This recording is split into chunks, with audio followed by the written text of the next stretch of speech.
Ya, estamos grabando y muchachas, muchachos, partamos por el principio, que son las preguntas. ¿Dudas que hayan quedado en la clase anterior o anteriores o cualquier tema que quieran comentar?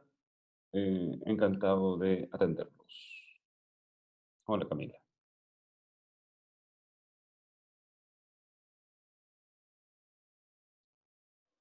No sean tímidos.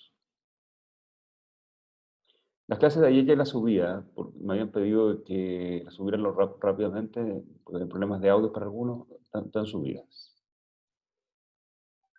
Las dos grabaciones que se hicieron en el día de ayer.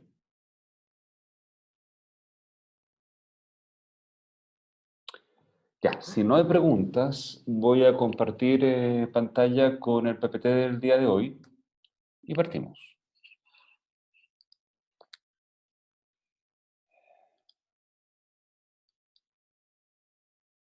El PPT de ayer, reemplacé un PPT anterior por el PPT de ayer que era más completo, ¿ah? Para que tengan cuidado con eso. Está entero subido. Y vamos a poner el chat que siempre se cae cuando comparto pantalla. Bien, déjenme contarles un poco lo que viene ahora y ubicarnos en el espacio, ¿de acuerdo? Nosotros sabemos que el juicio ordinario se divide en tres partes en lo que se refiere a la primera instancia. Una etapa de discusión, donde el demandante puede ser una caricatura, dice blanco, y el demandado dice negro, réplica, dúplica, conciliación. Puede haber eventualmente una demanda convencional y todo lo que hemos visto hasta ahora. Excepciones dilatorias, perentorias, mixtas, anómalas, etc. Y esta etapa eh, dentro de esta etapa, mejor dicho, encontramos básicamente demanda, contestación, réplica, dúplica y conciliación. Vamos a tener luego, según lo vimos en la primera clase, una bisagra, una resolución que nos va a cerrar esta etapa y va a abrir la siguiente, que es el auto de prueba. Eso no va a ser visto en este momento. O sea, lo que le estoy diciendo, vamos a hacer un alto en lo que es el procedimiento, porque vamos a tener que meter ahora temas teóricos. Bueno, para que se entienda. Entonces, hasta ahora veníamos viendo temas procedimentales y vamos a cortar acá y vamos a ver temas teóricos. Y voy a explicar por qué se hace de esta manera, por qué se enseña el derecho de esta manera. Porque la segunda etapa, que es la etapa de prueba, uno analiza dos cosas por separado. Lo primero es lo que se denomina la teoría de la prueba, que va a ser esta clase y la siguiente, probablemente. Para luego empezar nuevamente con el tema procedimental y ver el procedimiento probatorio y los medios de prueba, que nos va a tomar harto tiempo. El grueso, digamos, el tiempo de este semestre se nos va a ir una parte muy importante en ese tema. Para entender por qué tenemos que poner teorías en el medio, voy a hacer un alcance de tipo histórico, ¿de acuerdo? Nosotros obtuvimos la independencia de Chile en el año 1818.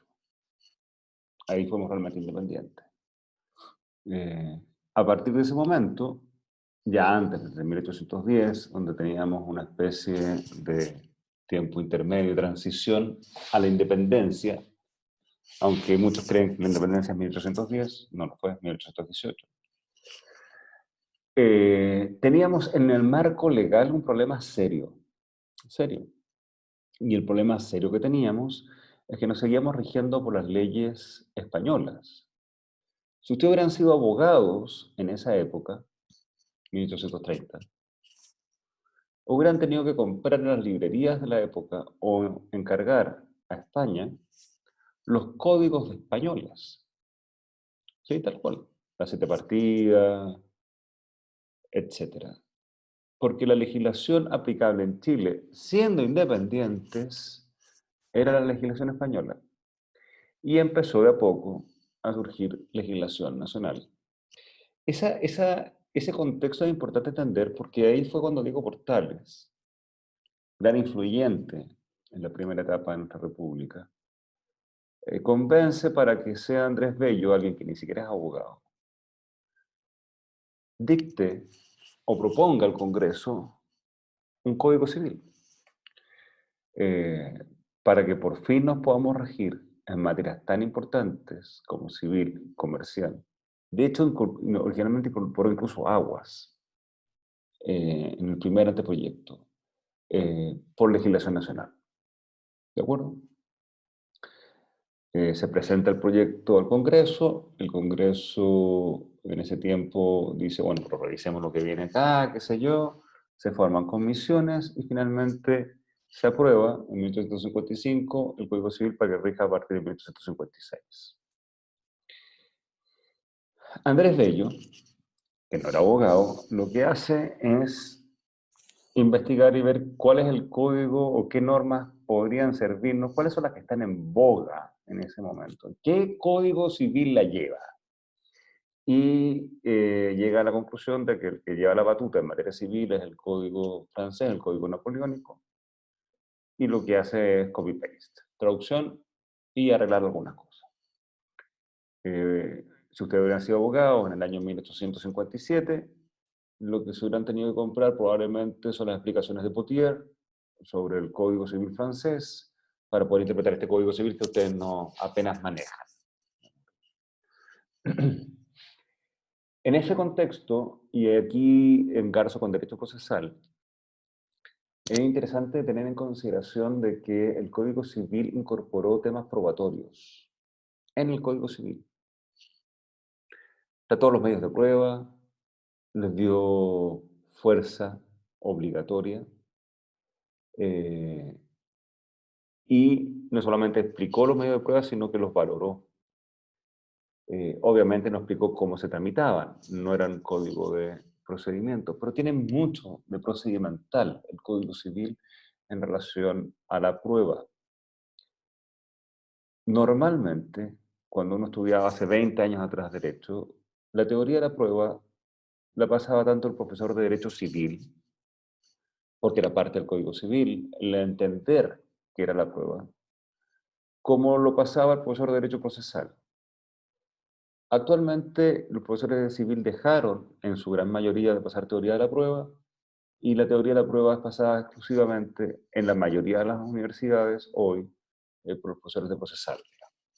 Entonces, lo que vamos a ver es teoría de cómo se entiende el sistema probatorio, y vamos a ir viendo los medios de prueba en su momento, y nos vamos a repetir mucho al Código Civil, y vamos a comparar las normas del Código Civil con las del Código de Procedimiento Civil, teniendo en consideración que las normas del Código Civil son posteriores al Código Civil, por tanto hay una derogación de tiempo, normas más nuevas derogan la más antigua, ambas del mismo rango legal, pero además de especialidad. Las normas del Código de Procedimiento Civil son más especializadas que las del Código Civil y por tanto tenemos una doble derogación, un doble motivo de derogación de normas, pero siguen vigentes muchas de ellas y complementarias absolutamente al Código de Procedimiento Civil. Por tanto, se hace necesario explicar, antes de entrar a la parte procedimental del tema probatorio, comenzar a hablar de la teoría de la prueba. ¿De acuerdo? Entonces vamos a hacer un alto en tramitación y vamos a hablar de teoría. Esta teoría no está escrita en el aire, no es filosofía del derecho, es un asunto que vamos a partir por temas más esotéricos, y luego vamos a llegar a asuntos absolutamente prácticos. Cómo ganar los juicios a través de la teoría de la prueba. Bueno, así que no es tan volado como podría ser en un principio. Algunas consideraciones preliminares.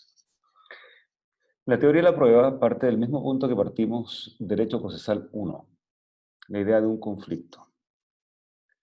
Existe un conflicto que no es otra cosa que una pretensión resistida por otro. Y lo que queremos a través de nuestra pretensión es que esa pretensión ajena, o ese derecho ajeno, o ese hecho ajeno, se ceda en beneficio nuestro. Si eso ocurre, llamémoslo por las buenas, en derecho civil, en derecho penal es distinto, ejercen otros principios. Pero si fuese, entre comillas, por las buenas, habría entonces una solución de ese conflicto por una autocomposición, eventualmente por una autotutela.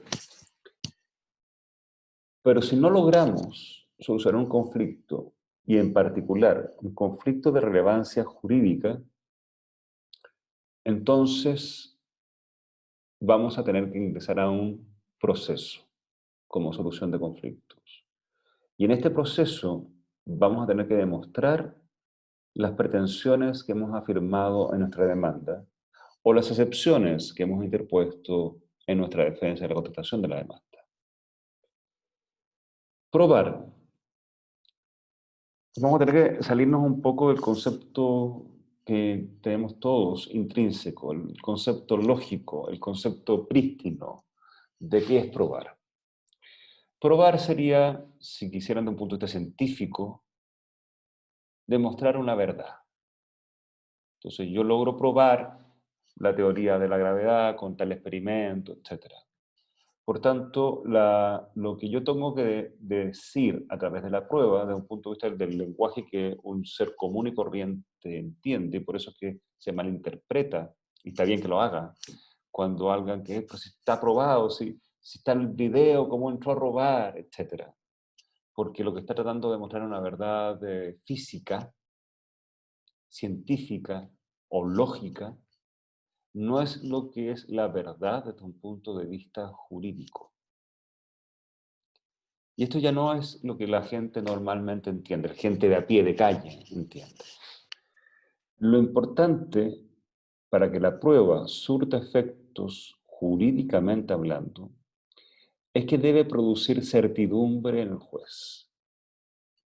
El juez tiene que tener esta herramienta que se llama la prueba para poder tener el convencimiento absoluto de la forma como va a fallar. Sea verdad o no sea verdad, eso me voy a pronunciar un poco más adelante. Por ahora lo dejo planteado.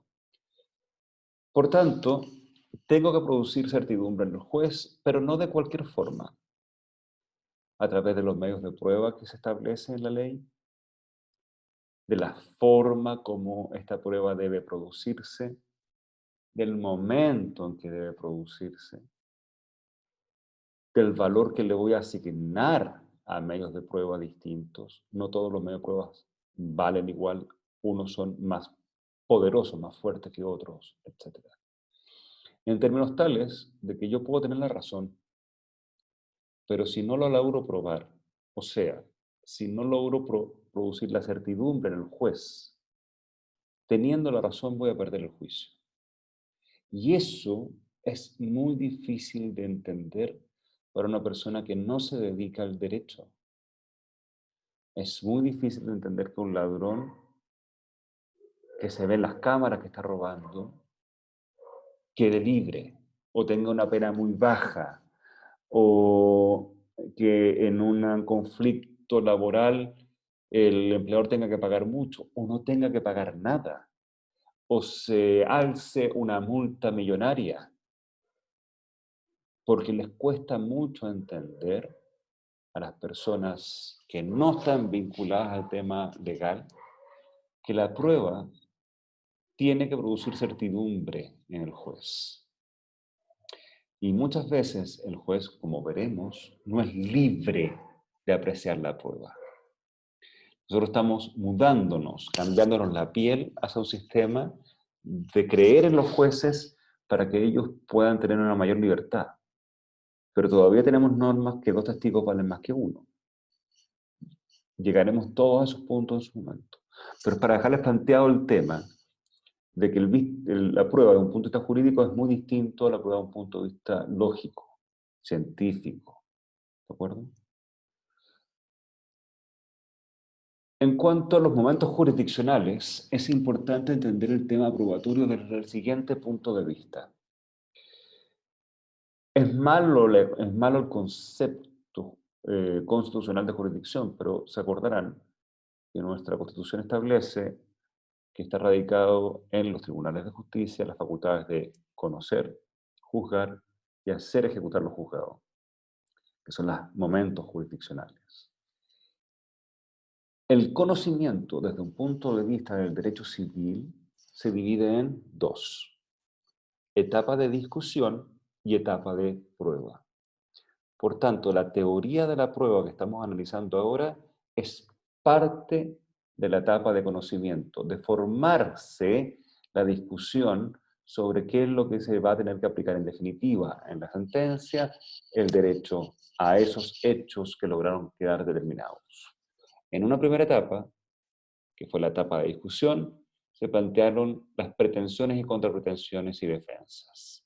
Y ahora, bajo la teoría de la prueba, en teoría no es tan así, ¿eh? Yo puedo producir pruebas antes, pero voy a producir, o sea, a producir la mayoría de la prueba que se va a tener en el proceso para poder dar por probada esas afirmaciones hechas en la etapa de discusión. Entonces, la teoría de la prueba no está en el aire, está radicada en el momento jurisdiccional del conocimiento y dentro de la etapa de conocimiento, particularmente en la etapa de prueba. Conceptos de prueba hay muchos, yo no me quiero detener en los conceptos porque los conceptos se aprenden y luego se olvidan, pero démosle un concepto procesal de prueba.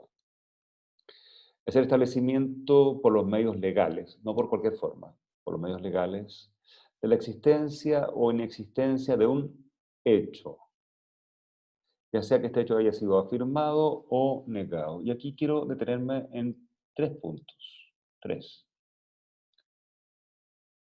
Primer punto.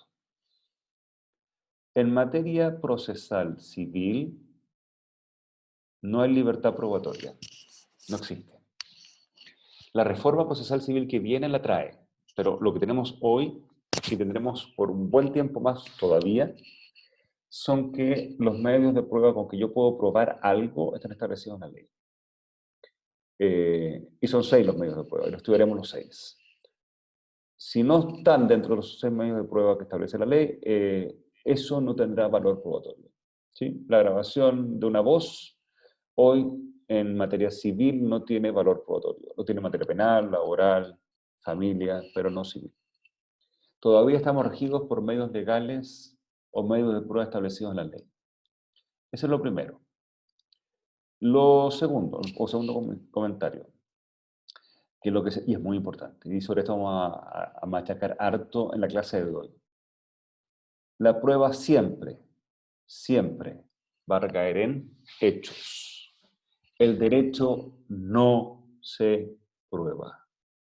Yo no le puedo preguntar a un testigo que me explique el artículo X del Código Civil. Eso no existe. Tampoco tengo que acompañar prueba a la existencia de un tratado internacional ratificado por Chile. Solo se rinden pruebas acerca de hechos. Y lo tercero, un segundo para terminar la idea y encantado de la palabra. Y lo tercero que establece importante este concepto es que los hechos pueden encontrarse de dos formas y la prueba va a variar absolutamente. Si yo lo que estoy haciendo es afirmando un hecho o si lo que estoy haciendo es negando un hecho. De esto también vamos a hablar en la clase de hoy, porque no es lo mismo probar un hecho afirmado que probar un hecho negado. Cambia la teoría de la prueba. ¿De acuerdo? Entonces, son 3 elementos muy simples. Hoy, la prueba está establecida a través de los medios de prueba legales. Estoy hablando de materia civil. Eso es lo que estamos viendo ahora, procesal civil. Si estuviéramos viendo familia, diría otra cosa diferente. Pero estamos viendo procesal civil. El establecimiento por los medios de prueba legales de la existencia o inexistencia de un hecho. Y ese hecho puede ser un hecho afirmado o puede ser un hecho negado. Podría haberle metido más cosas en el concepto, ¿de acuerdo? Pero eso es el núcleo, el fundamento. Bien. Preguntas. Ahora sí. Bastián. ¿Me escucha bien? Sí, perfecto. Ya. Lo que pasa es que tengo una duda respecto del tema de la prueba, pero voy a mezclar un poco contenidos con derecho administrativo. Ya. Lo que pasa es que leí un texto de un autor apellido Arancibia que hablaba de que los jueces, para efectos de impugnación de actos administrativos, omitían pruebas de hecho y se centraban más en materias legales, con aspectos más técnicos, dejando un poco de lado la prueba de hechos cuando alguien impugnaba el acto. ¿Qué tan común es esa práctica, digamos, desde su experiencia Para poder contestarte como- tendría que hacerte previamente una pregunta. Estamos hablando, disculpen el resto que no han tenido todavía derecho administrativo y por tanto les va a quedar como poncho lo que estamos discutiendo, pero ¿estamos hablando de contencioso administrativo o administrativo puro? o sea, a ver, lo que pasa es que en el texto básicamente el autor se centra en el acto mismo de que el juez tiende a dejar la prueba Juez, en un acto de impugnación. Sí, juez, ya. Entonces estamos hablando de contencioso administrativo. Bien, ah, ya, perfecto. ya. Entonces Es que el no es lo juez mismo, no es lo tiende mismo, a... no, no, no, es lo mismo. No, ¿Ya? es un error. Ya, Yo, al menos desde la perspectiva procesal es un error, porque si estamos hablando de contencioso administrativo, y eso algo que vieron ustedes en procesal uno, cuando vieron jurisdicción y competencia, tuvieron que hablar de la en las teorías, digamos, ustedes hablaron de los asuntos contenciosos, los asuntos no contenciosos y los contenciosos administrativos. Ahí se ve, por primera vez. ya, En lo contencioso administrativo tiene tres elementos. Uno, tiene que haber un conflicto, pero este conflicto no tiene que ser necesariamente entre el Estado, unos órganos del Estado, etcétera, y un particular, primer elemento. Segundo elemento, que este conflicto provenga de un acto administrativo, y la jurisprudencia administrativa ha agregado que puede ser una omisión administrativa, eventualmente. ya, En tercer lugar, que este conflicto sea resuelto por tribunal y no por un órgano administrativo. Son los tres elementos del conflicto administrativo. Si es ya, resuelto, si es resuelto por un órgano jurisdiccional, no puede no haber prueba, no puede no haber análisis de los hechos. ya. Entonces digamos que eso es Si como fuera una... administrativo puro, la respuesta podría ser diferente. Nos estamos alejando mucho de lo que estamos conversando ahora, pero para no No, es perder que en el aire. sí, básicamente yo era la pregunta por el tema de la prueba, porque usted menciona de que la prueba en sí es un hecho, recae en el hecho, pero en este caso, digamos, el juez como dejaba un poco de lado el hecho y se centraba más en el aspecto legal o técnico de la ley. No puede, en el contencioso administrativo no puede, Ya, no puede. En administrativo puro sí, en contencioso ya, administrativo ya. Ok, gracias. sí. Disculpen la precisión, voy a borrar acá y voy a avanzar un poco en teoría de la prueba y vamos a hablar también de la prueba del derecho en la parte que se discute. ¿Ah? Así que no en administrativo, sino en civil.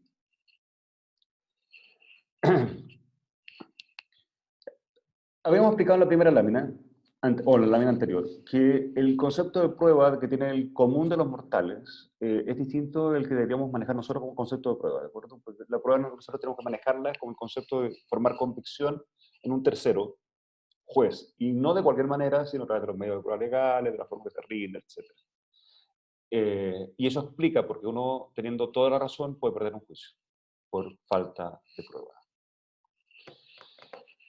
Pero el legislador tampoco fue lo suficientemente claro al referirse a la palabra, o utilizar la palabra prueba. Al menos se reconocen cuatro casos que se mezcla el concepto de prueba y no hablamos de la prueba como elemento convicción, ¿de acuerdo? El primero es cuando lo confunde la prueba con el medio para producir convicción. Y así hablamos de la prueba de testigos, la prueba confesional, la prueba pericial, etc. Confunde esta convicción con el medio para producir la convicción. Vocabulario procesal. Dos, confunde también porque habla del hecho de acreditar un hecho, el acto de cómo acredita un hecho. Y ustedes escucharán frases como el demandante prueba a través de tal cosa. La carga de la prueba recayó en el demandado. ¿De acuerdo? El acto de acreditar algo es sinónimo de prueba. Una tercera acepción legal, procesal legal, de la prueba es etapas o elementos del proceso. Y uno puede hablar de la etapa de discusión, la etapa de prueba, la etapa de sentencia. O partes de la etapa. Por ejemplo, la etapa de observación a la prueba rendida. Entonces, ahí estamos hablando de partes procedimentales, de esta concatenación de actos jurídicos procesales. Y por último, en cuanto a su finalidad, el fin objetivo obtenido. Por ejemplo, gané el juicio porque logré acreditar por los medios de prueba, entonces como una forma de una finalidad. O no, perdí el juicio porque no se logró rendir prueba, no se acreditó por los medios de prueba, etc. En definitiva, todo está relacionado, yo quiero decir, pero de repente el concepto de puro, producir convicción en el juez, el legislador utiliza la palabra prueba de repente con un poco comodín. Es solamente para que tengan conciencia de ello y que puede tener más de un significado procesal, siendo que el significado base, el puro, es producir convicción en el juez. Debiera ser algo por el estilo, simplificándolo.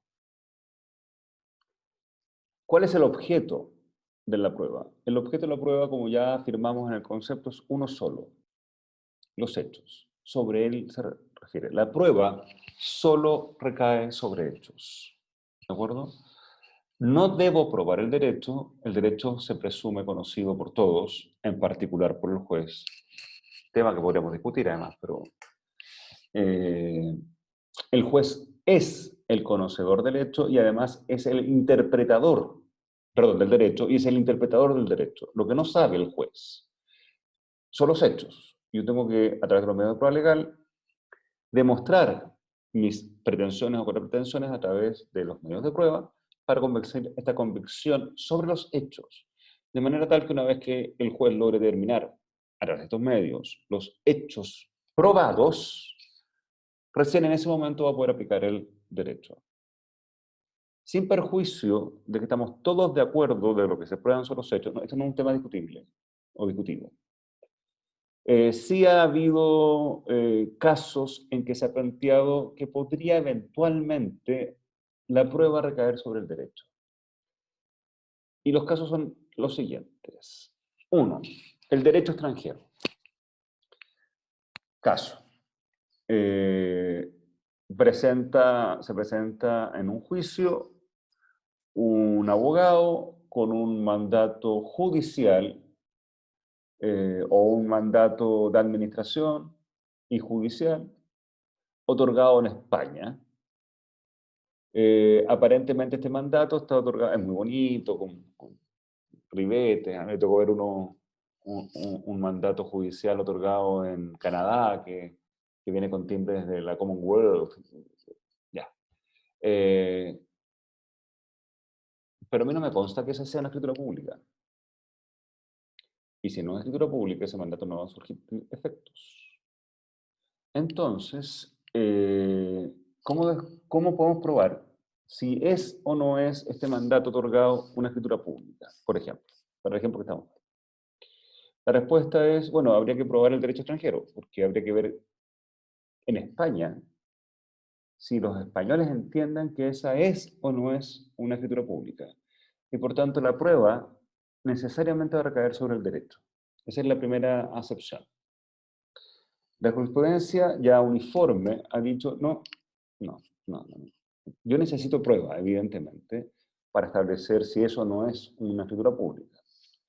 Pero me van a tener que rendir pruebas sobre dos cosas. Uno, la existencia de una norma jurídica. A mí yo soy juez. En Chile no me pueden exigir que yo me sepa el derecho español, el boliviano, el norteamericano. Por tanto, no se presume mi conocimiento, tiene que probarse. Pues yo necesito que me prueben dos cosas. Uno, la existencia del derecho, o sea, el artículo XX que diga que son los requisitos de una escritura pública o la ley que lo diga, etc. Y la vigencia, el tiempo de su otorgamiento. Esa ley estaba vigente. La existencia y la vigencia son hechos. O sea, para poder probar el derecho extranjero, tengo que probar hechos. Existencia y vigencia de una norma jurídica. No voy a aplicar el derecho extranjero en Chile, por tanto no debo probarlo. Pero sí tengo que probar vigencia y existencia de la norma para poder determinar una prueba que va a tener efectos en Chile. La costumbre. Ustedes se recordarán algún concepto de costumbre, como aquella repetición constante y uniforme de un cierto modo de actuar, surgido en un lugar determinado, por un número determinado de personas que están con el convencimiento de que lo hacen de acuerdo a un imperativo jurídico. Más o menos ese concepto de costumbre. Sabrán también que en materia civil la costumbre constituye derecho, cuando la ley se remite a ella. Y en materia mercantil es más todavía. La costumbre constituye derecho no solamente cuando la ley se remite en ella, sino también en silencio de ley. Por tanto, no hay ningún temor a equivocarse, al afirmar que la costumbre en materia civil constituye derecho con determinadas circunstancias, y en materia mercantil también la costumbre constituye derecho con más circunstancias aún. Por tanto, si yo necesito probar la costumbre, no es otra cosa que probar el derecho. Pero no es así. Dado que la costumbre es la repetición constante y uniforme de un modo de actuar, o sea, de un hecho, yo lo que tengo que probar es la repetición constante y uniforme del hecho. Y si logro probar eso, se va a poder probar por la costumbre, a la cual le vamos a dar el carácter de norma de rango legal. Para probar la costumbre, se prueba hechos y no derecho. Hasta ahí me van siguiendo, porque voy a cambiar completamente de tema.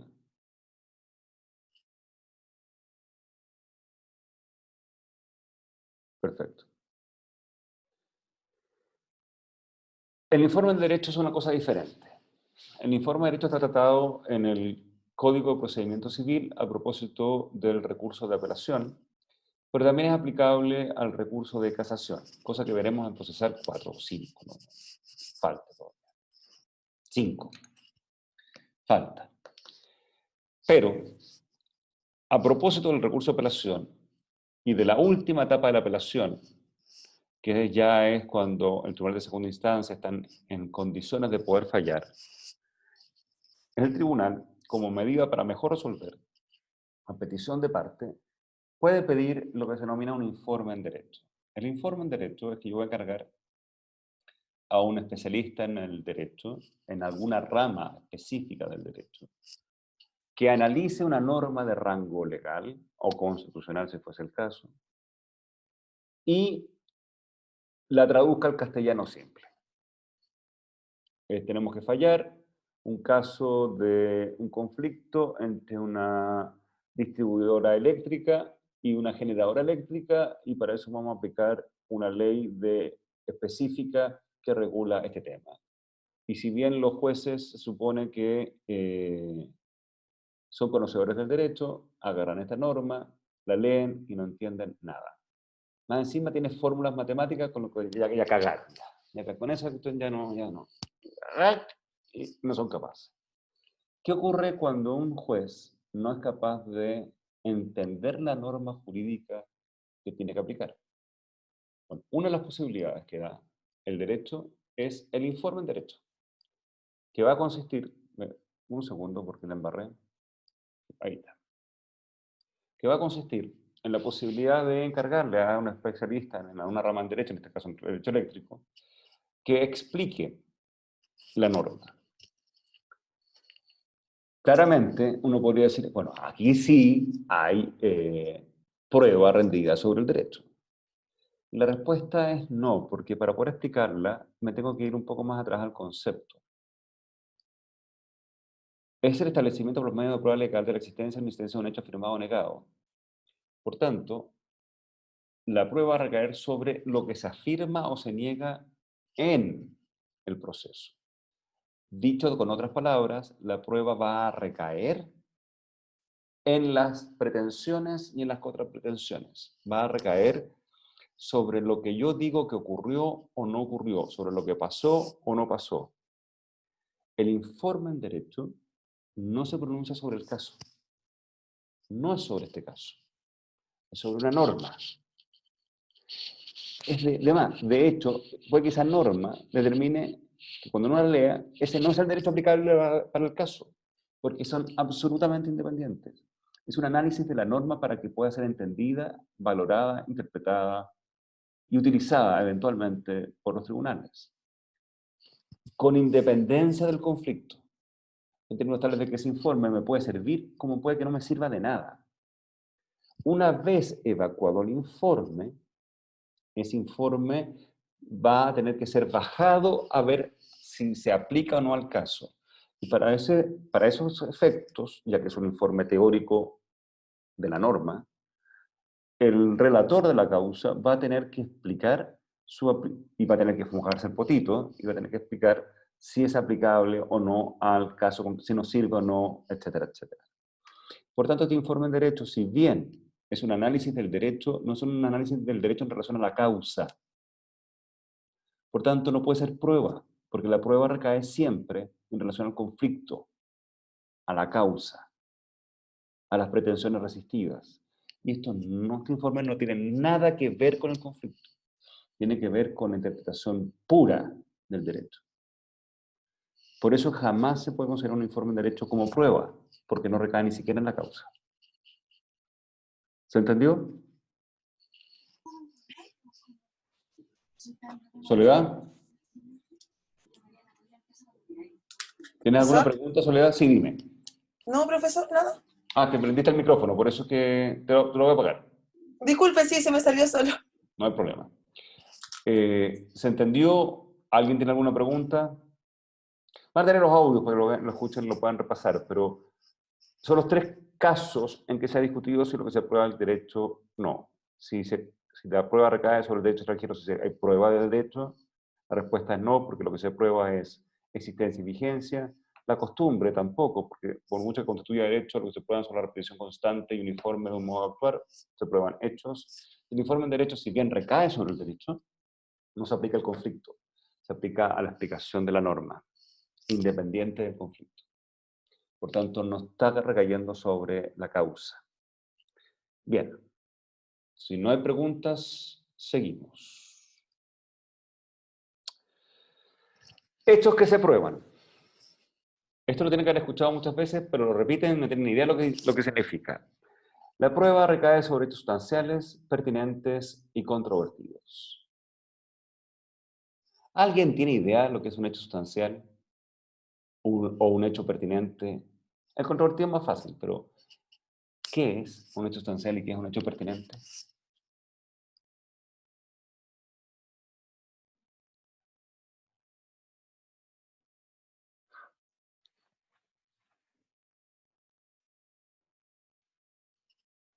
¿No? ¿Hay alguien? Bueno, presumo que están y no están tomando once. Así que voy a continuar con la clase. Sí, el problema que tiene Zoom, porque Zoom no tengo cómo hacerlo participar más activamente, sino por el chat. Gracias, Camilo. Sí, pero no tengo ni idea, no sabemos. Bueno, ese es el punto. Mire, es bastante simple, espero que lo logren entender con la siguiente explicación y un ejemplo. El hecho sustancial es aquel hecho inherente, fundamental, base de la pretensión o de la contrapretensión, en términos tales de que si no existiera ese hecho, se me cae todo. Nada de eso existe. En cambio, por un hecho pertinente, vamos a decir que todos los hechos que tienen relación a lo que se discute tienen importancia sobre el conflicto. No hay ningún problema. Es más, hay discrepancias sobre ellos, pero no es la base, no es la estructura. Normalmente, todos los hechos que son sustanciales son a su vez pertinentes, pero no todos los hechos pertinentes son sustanciales. Y aquí los cagué porque los enredé. Así que vamos a ir con un ejemplo, ¿de acuerdo? Y cuando lo dé el ejemplo, lo explique, entonces, pero ahora es más difícil. Entonces, miren, la pregunta es la siguiente, para que me contesten por el chat, ¿de acuerdo? La pregunta es la siguiente. COVID-19. Tengo la cagada, nos llama un cliente y tiene problemas con los trabajadores, no sabe si tiene que hacer o no para que puedan cobrar su seguro cesantía, etc. ¿Sí? Ese es el conflicto. Si ese fuera el conflicto, ¿qué hecho sería el sustancial y qué hecho sería el pertinente? Primero, en un conflicto laboral, entre un trabajador y un empleador, ¿cuál es el hecho sustancial?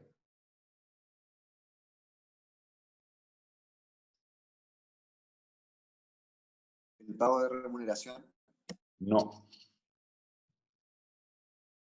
Podría ser pertinente. Les recuerdo, el hecho sustancial es el hecho base, el que le da la estructura al conflicto, de manera que si no existe, se me cae el edificio completo. El contrato de trabajo es el hecho sustancial. Si no se logra probar que hubo una relación contractual, si el trabajador no logra probar que trabaja en Falabella, ¿qué indemnización va a recibir? Lo importante es probar la relación laboral, el contrato. Recuerden que el contrato laboral no tenemos que ser escrito, debe escriturarse, porque tienen que ser las relaciones consensuales, ¿de acuerdo?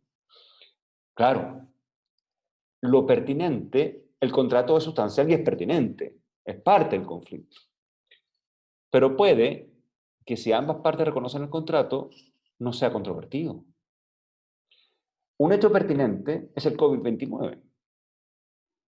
Es un hecho que me viene a alterar el hecho sustancial y que me trae una serie de conflictos que me pueden llevar a que yo tenga que reducir el contrato, que tenga que suspender el contrato, tenga que tomar medidas, etc. ¿De acuerdo? Bien, Camila, le preguntaste. Entonces, sustancial es el hecho base, el hecho que sin su existencia se me desmorona el edificio, son los fundamentos de la pretensión.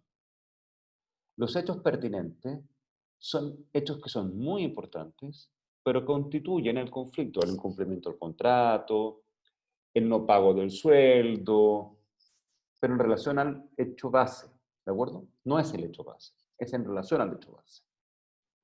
Obviamente los hechos controvertidos son más fáciles de entender, es que no estamos los dos de acuerdo. Puede ser un hecho sustancial y pertinente, pero puede ser no controvertido. El allanamiento hace que los hechos sustanciales y pertinentes no se transformen en controvertidos, por ejemplo.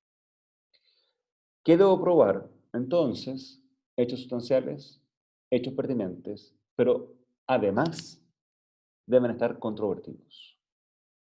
¿Sí? Todo hecho sustancial es pertinente, pero no todo hecho pertinente es sustancial. ¿Ahora se entendió? Porque no todo hecho pertinente es sustancial. El COVID-19 es pertinente, pero no es sustancial. Sustancial es la relación laboral. Sí, profe, se entendió perfecto. Perfecto. Qué bueno, porque se tienden a confundir con estos hechos. Por eso prefiero dar ejemplos, poner casos para que participen. Ahora, no todo se prueba, ¿de acuerdo? Y esto es más doctrinario que jurisprudencial, pero algunas tienen rango legal y las vamos a ir diciendo cuáles son. Y otras son aceptadas por la jurisprudencia, pero su nacimiento está en la doctrina, por eso estamos viendo teoría de la prueba. ¿Qué hechos se entienden que no deben ser probados? En primer lugar, los denominados hechos evidentes. Originalmente se entendía por hecho evidente aquellos que van incorporados en acervo científico, los descubrimientos. Entonces, la ley de gravedad está probada científicamente, no tengo que probarla. No voy a rendir pruebas sobre la ley de gravedad. ¿De acuerdo? Pero hoy se entiende que es más amplio que el solo acervo científico y se tiene incorporado también el acervo cultural, o sea, lo que nosotros conocemos normalmente y por la generalidad de las personas. Por tanto, no tengo que probar que Piñera es el presidente de Chile actual. Me puede caer bien, me puede caer mal, pero no tengo que probarlo. Puede que haya gente que ni tenga idea que Piñera es el presidente de Chile, pero aún así no tengo que probarlo, porque se entiende que la generalidad de las personas entienden, es un hecho conocido que Piñera es el presidente. Los hechos evidentes no se prueban. Curiosamente, esto no está en la ley. La ley no me dice, el Código de Procedimiento Civil no me sale en ninguna parte que no tengo que probar los hechos evidentes, pero ya es incorporado. Que no es lo mismo que un hecho notorio. El hecho notorio también tiene que ver con el conocimiento que se tiene sobre algo, pero es un conocimiento de un grupo más reducido, ¿de acuerdo? Entonces, si si hay un juicio entre dos arquitectos, temas arquitectónicos, entre comillas, básicos para los arquitectos no van a ser probados. Yo no tengo idea de arquitectura, pero entre ellos lo dan por sabido, por supuesto. En un conflicto que haya, por ejemplo, en el curso, no tendrían que probar que José Luis Borgoño es el profesor de este curso, porque en esta comunidad los alumnos de este curso, al menos su mayoría, saben que son alumnos de José Luis Borgoño. Los hechos notorios sí aparecen como que no requieren ser probados y se desprende del artículo 89 del CPC. No lo dice con esas palabras, pero se desprende del artículo 89 del CPC. Los hechos no sustanciales y pertinentes, tampoco está dicho con esas palabras, pero también se desprende del artículo 318, cuando dice que va a tener que sentarse a analizar si existe allanamiento, perdón, el 318, me cambié la siguiente, va a tener que analizar si existen hechos sustanciales pertinentes controvertidos, se lo dice expresamente.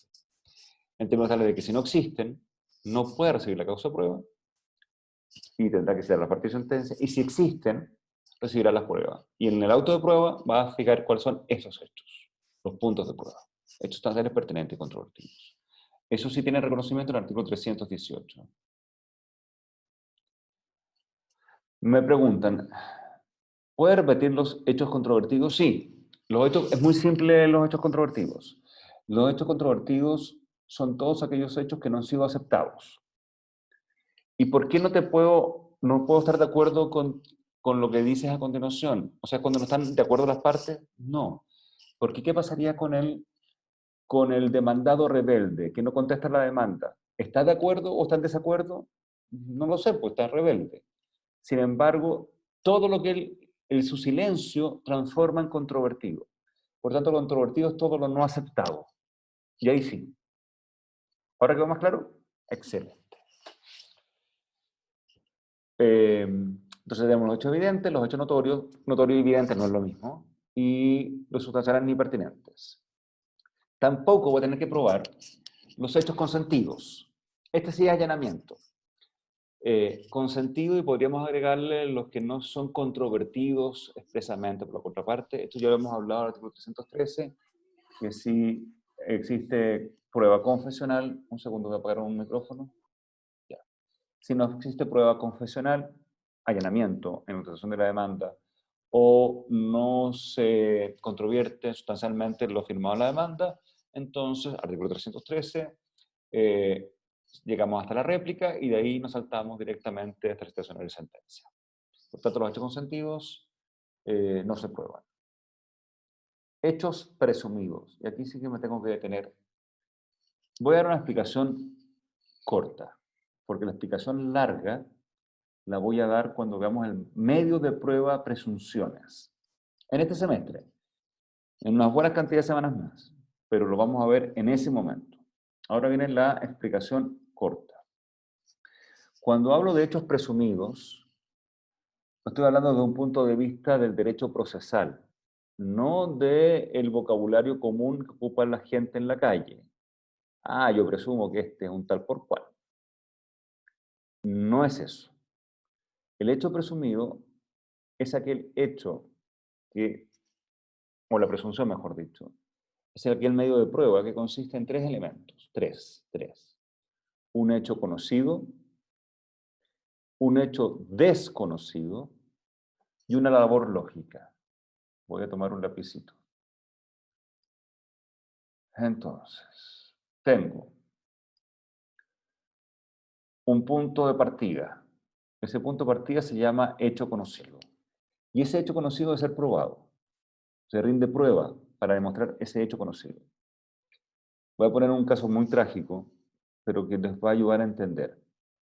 Las violaciones a los derechos humanos se han logrado determinar que se sabe cuándo fueron las últimas noticias del detenido desaparecido, que fue en un cuartel, que fue detenido por fulano de tal, fulano de tal. Hay testigos que dicen que escucharon a ciertas personas que intervinieron, etc. Y se rinde prueba. Esos son hechos conocidos, que los podemos probar y demostrar que así fueron. En el otro extremo tenemos un hecho desconocido, que no tenemos prueba, no lo sabemos. Pero para llegar desde el hecho conocido al hecho desconocido, se requiere una labor lógica. Labor lógica significa de que me tiene que llevar sí o sí a esta conclusión. Si me llevara a otras conclusiones, o es posible que haya más de una conclusión, entonces ya no puedo dar este punto por probado. Esto no se puede dar por probado, porque la labor lógica no es unívoca. Pero, si yo pudiera eliminar todas las demás alternativas y solo la lógica me llevara a una sola conclusión, entonces puedo dar por conocido un hecho que hasta ese momento era desconocido. Eso es un hecho presumido. Las presunciones, según el Código Civil, son de dos tipos.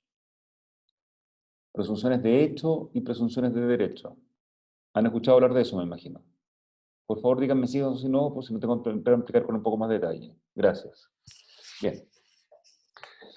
Entonces, en derecho civil han hablado de las presunciones de derecho y las presunciones simplemente legales.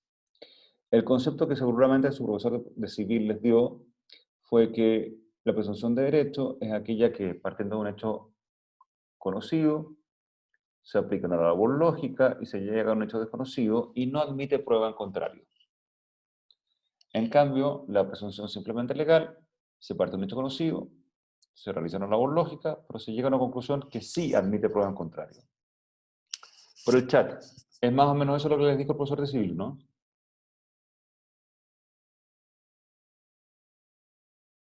Correcto. Esta es la parte que me encanta. Está profundamente equivocado el profesor de civil. Me encanta decir eso. No, pues la cagó, po. ¿Por qué está equivocado el profesor de civil? Porque yerran en que el hecho conocido debe ser probado. ¿Qué presunción de derecho ustedes vieron como ejemplo en clases de civil? Presunción de derecho. ¿Se acuerdan? La buena fe se presume. El conocimiento de la ley, tienen otra. ¿Vieron la concepción? Y la presunción de la concepción, eso iba a decir. Es la clásica. Miren, Esa es como la insignia del derecho civil. claro, y la vamos a destruir. Me encanta, me encanta. ¿De acuerdo? Pero me tienen que seguir. ¿Cuál es la presunción de la concepción? Dice que yo puedo presumir en la época en que se concebió al feto, no dice esa palabra, la época de la concepción, a partir de la época del nacimiento. ¿Y cómo se deduce? Cuento hacia atrás, ¿cuánto tiempo? ¿Se acuerdan? Nos dicen días. ¿Alguien se acuerda de la presunción? Entre 180 y 300 días. Esa es la presunción. Ya. Pésquenme. Presunción de la concepción. ¿Cuál es el hecho conocido? ¿Cuál es el hecho base?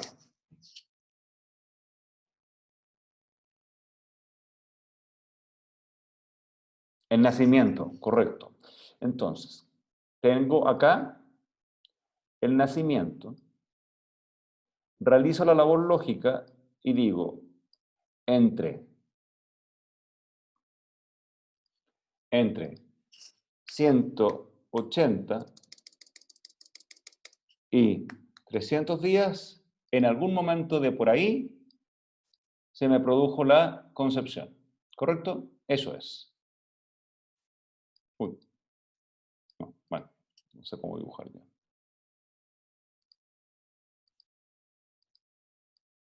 Ah, ya, chao. Bueno, pero me siguieron. Eso es lo que dice la concepción. Ustedes son abogados del padre y quieren eliminar, votar, probar en contra de una presunción de derecho y demostrar de que entre este periodo, ¿cómo lo puedo hacer? A ver, dibujar. En este periodo de tiempo no fue la concepción. ¿Cómo lo podrían hacer? Para ver si podemos admitir prueba en contrario o no.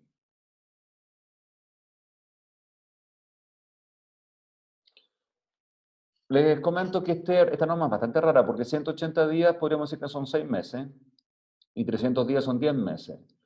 Yo guaguas de 10 meses no conozco. O sea, Andrés Bello de Derecho Civil sabía, pero de biología no le pegaba mucho el cocido. Aparte que puede haber guaguas de 5 meses, etc. Hoy por lo menos. Con la ECO, no puedo con la ECO. A ver, ¿cuál es el hecho que tengo que probar en una presunción? ¿Qué es lo que se prueba en la presunción? Ya, el nacimiento. Si el hecho conocido es el que se prueba, ¿qué pasa si yo logro probar de que el niño no nació hoy, sino que nació hace 2 meses atrás? Tiene 2 meses, no tiene un día, tiene 2 meses. Lo que voy a hacer es que voy a correr esto para atrás, porque no nació ahí, sino acá. Entonces, ¿una presunción de derecho admite prueba en contrario? Sí. Se puede destruir la base de la presunción, y con eso destruir la presunción. Lo que no admite prueba en contrario va a ser la conclusión. Pero toda presunción de derecho puedo destruir la base.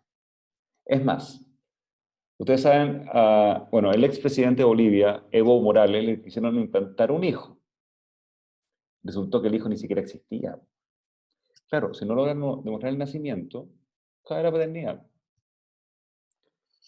Repito, se perdieron.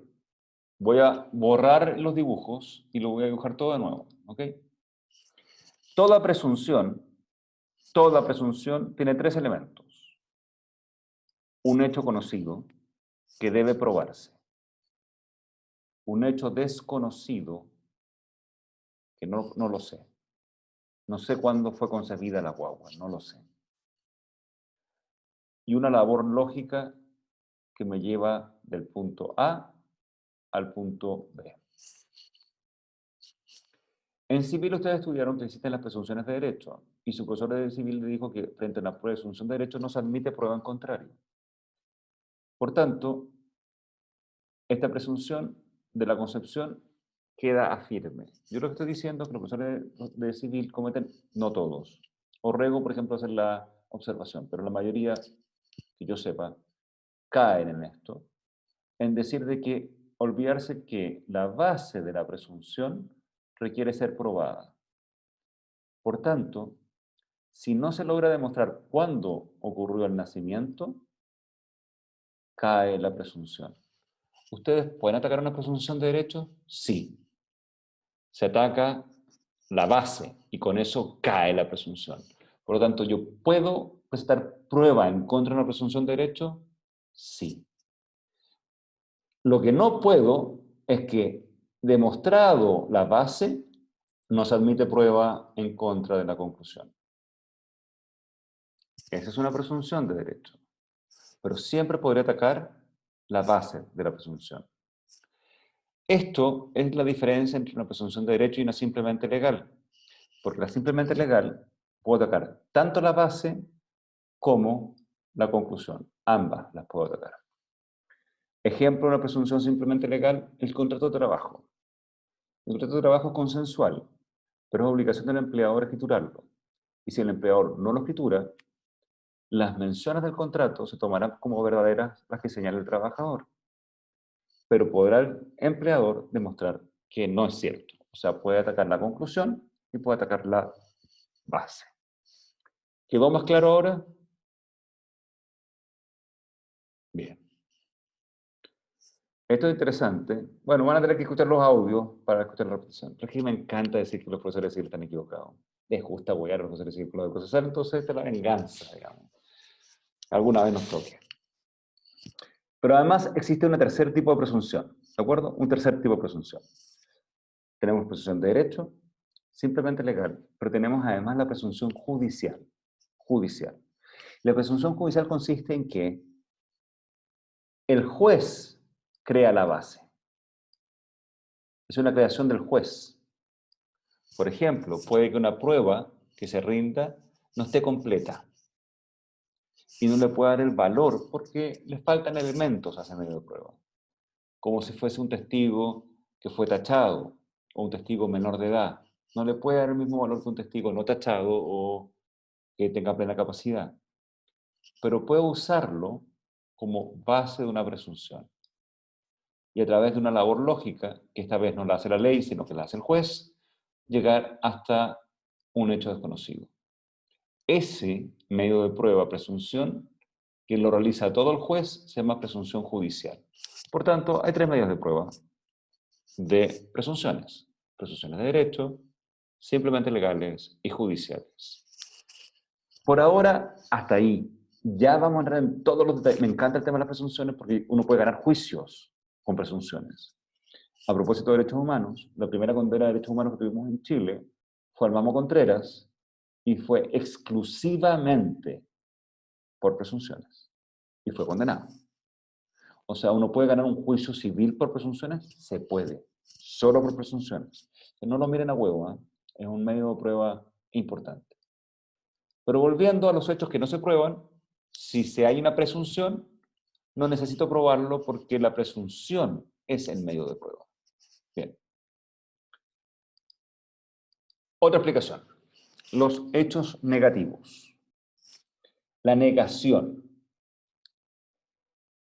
El demandante dice, tú me debes 10 millones de pesos.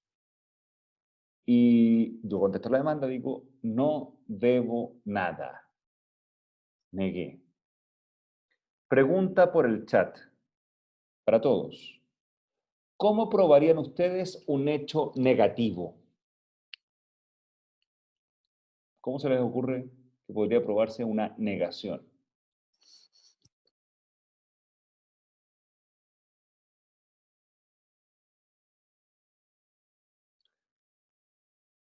¿Cómo probarían ustedes que no compraron una entrada al cine?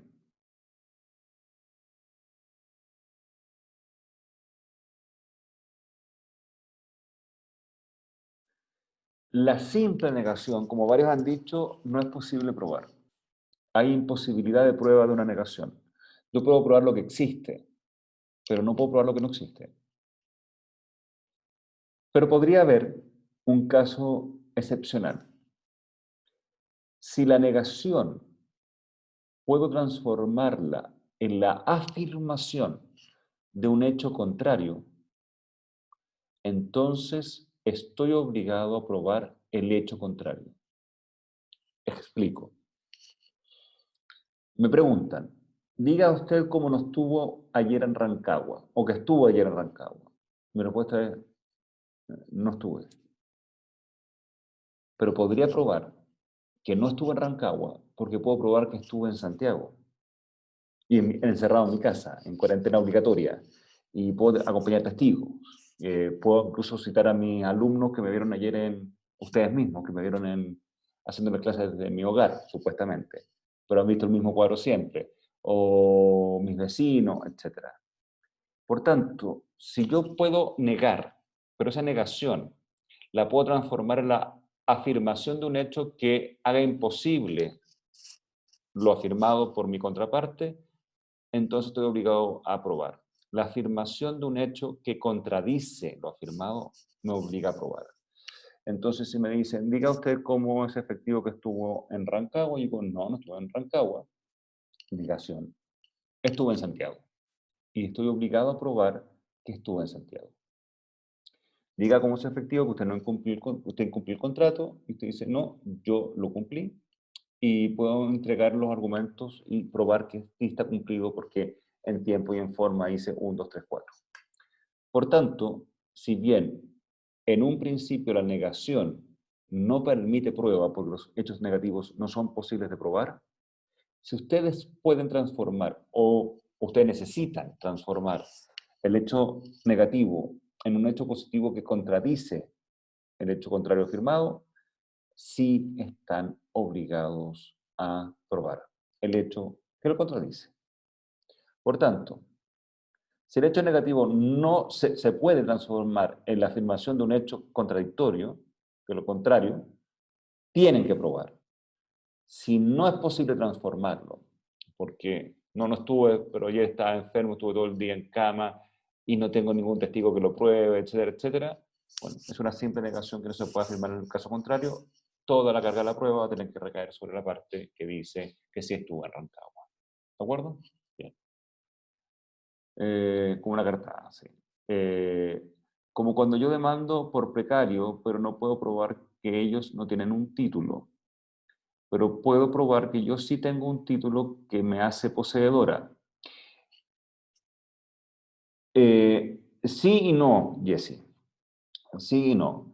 Vamos a ver eso cuando veamos un tema que es distinto a lo que estoy viendo ahora. Vamos a ver eso cuando veamos lo que se llama la carga de la prueba, ¿de acuerdo? Sobre quién recae el peso de probar. Lo vamos a conversar. No, lo que me estoy refiriendo es que si la contraria afirma algo y yo lo niego, no tengo que probar absolutamente nada, a menos que mi negación pueda transformarse en un hecho contradictorio, casi imposible lo afirmado por mi contraria. Y en ese caso tendré que probar ese hecho contradictorio. Eso es. Las cargas de la prueba, que va por ahí tu pregunta, va por otro tiro. No es exactamente lo que estoy diciendo. ¿Ok? No voy a explicar la carga de la prueba ahora porque la vamos a explicar más adelante. En esta clase, pero más adelante. Así por ahora me salto... Ah, es otra pregunta. Profesor, no escuché bien. Si antes de este hecho yo digo que no estuvo en Rancagua, pero sí en Santiago, y lo pruebo, la carga probatoria que sí estuve recae en la contraparte, no.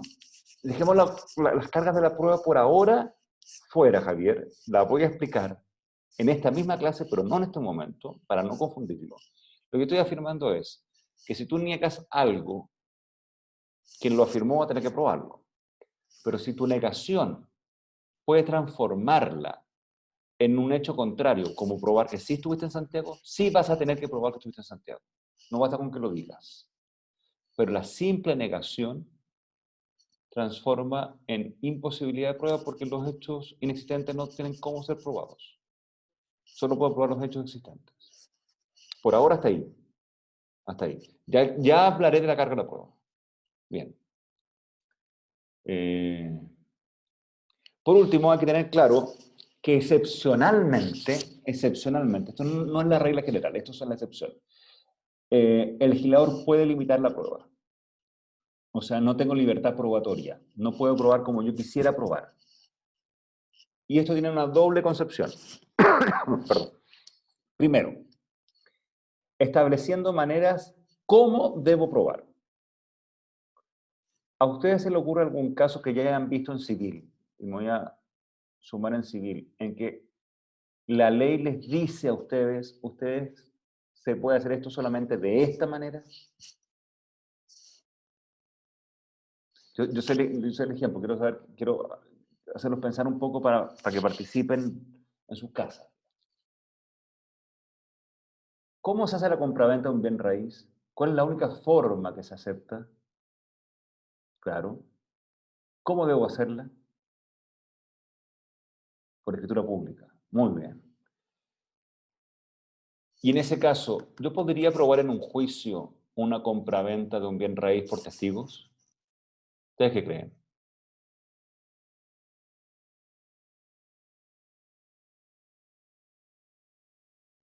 ¿Que sí o que no? No. Si se me permitiera probar por testigos la compraventa de un bien raíz, yo lo que haría sería saltarme la norma civil. Diría, pruebo que soy el dueño, a través de testigos, agarro la sentencia, la inscribo y me quedo con el bien. No, no se puede. Ahí me establecieron cómo debo probar. Y me dicen, en este caso, si usted quiere, el único medio de prueba que me puede acompañar es un documento, específicamente la escritura pública, en particular la escritura pública de compraventa. Y así se prueba. Pero también puede ocurrir lo contrario. Pueden decirme que me prohíben un medio de prueba. En el primer caso me exigen un medio de prueba. Y en otro caso me prohíben un medio de prueba. Y voy a también dar un ejemplo de civil que les va a costar quizás lo han visto, pero no sé si se van a acordar de buenas a primeras.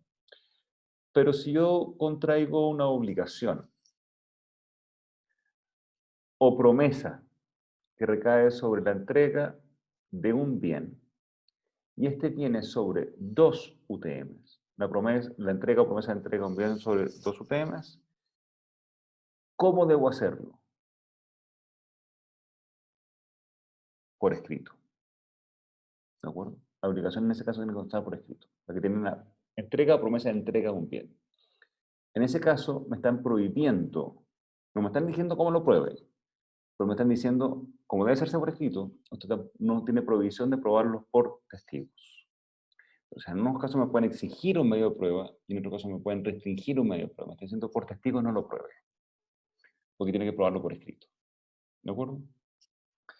Pero tiene que decirlo expresamente al legislador. En todos los demás casos, yo voy a tener libertad probatoria con los medios de prueba que me establece la ley. La reforma que viene al Código de Procedimiento Civil me da libertad probatoria, como regla general, con limitaciones del civil, pero la misma regla, pero con libertad además de elegir el medio de prueba que se me ocurra. Actualmente no. Solo tengo los medios de prueba que me reconoce el Código de Procedimiento Civil.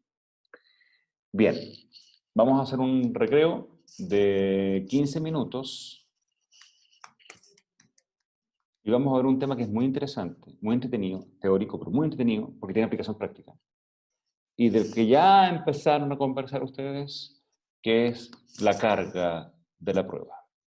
Así que 15 minutos de recreo, yo voy a parar la grabación en este momento y volvemos.